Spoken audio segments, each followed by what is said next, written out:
I don't know exactly when I last really looked at him. That might sound strange. We work together every day. But between emails, meetings, and quarterly targets, you just stop seeing people. Not truly. Daniel was my rock.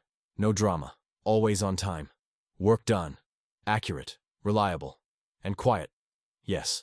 That only truly stood out when he was gone. His silence had weight, a grounding presence against the chatter of the marketing wing holding its third brainstorm of the day. I remember asking him once why he didn't want to move up. You're smart, steady. Why not apply for that senior role? He smiled, the way he often did, slightly to himself. Not everything needs to be bigger, Evan, he said. I laughed. Of course I did. HR had always described him as humble. But I thought, he just doesn't get it yet. Growth is progress, right? When he stopped showing up to work, it started with confusion. No calls, no messages.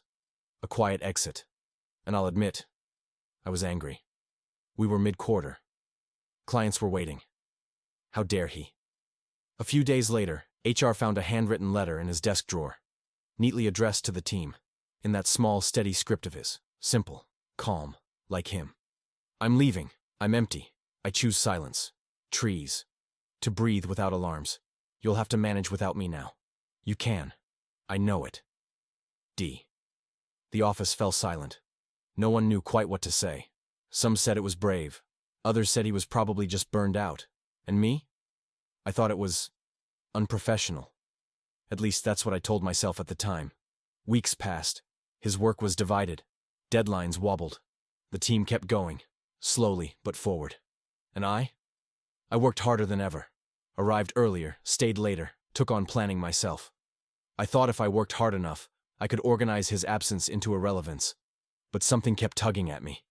At the coffee machine, I'd sometimes hear his voice in my head. Not everything needs to be bigger. It was worse in the evenings. Silence no longer felt peaceful. It felt accusatory. So I stayed at the office longer, because there was noise and control. I began wondering, what had I missed? Could I have seen he was running on empty? Should I have listened through the silence? I started changing little things. Let a meeting run longer if it felt important. Actually asked someone how they were, not just out of politeness, but it wasn't enough. The emptiness lingered. One rainy Thursday, months later, I drove out of the city. No appointment, no calendar entry. I don't know why. Maybe I hoped to catch a glimpse of something I had never understood. After hours on the road, near the edge of a forest, I stepped out. No signal, no traffic. Just trees, wind. And in a small clearing near a stream, I saw a hut. No solar panels, no fiber optics, just wood, moss, quiet. And there he was, Daniel, sitting with a book, bare feet in the grass. He looked up, recognized me instantly, and smiled. I was wondering when you'd come, he said, like this was all expected. I couldn't speak. All the words I'd prepared, the apologies, the explanations, the rational questions, scattered in the wind. He gestured to a tree stump beside him. Sit, he said. And for the first time in months, I did exactly that. No rush, no resistance. That afternoon we barely spoke. But I heard more than I had in years. We drank tea. No sugar, no milk, just from a tin mug. The air smelled of earth, leaves, wood smoke. And something inside me softened, as if my body finally realized it didn't need to fit into a spreadsheet. When we stood, he pointed toward the trail back. You don't have to fix everything, Evan, he said. Some things, you just need to let go. I looked at him. Do you think it's too late to change? He nodded slowly. If you start by listening, no. I drove back in silence. But this time, it didn't feel empty.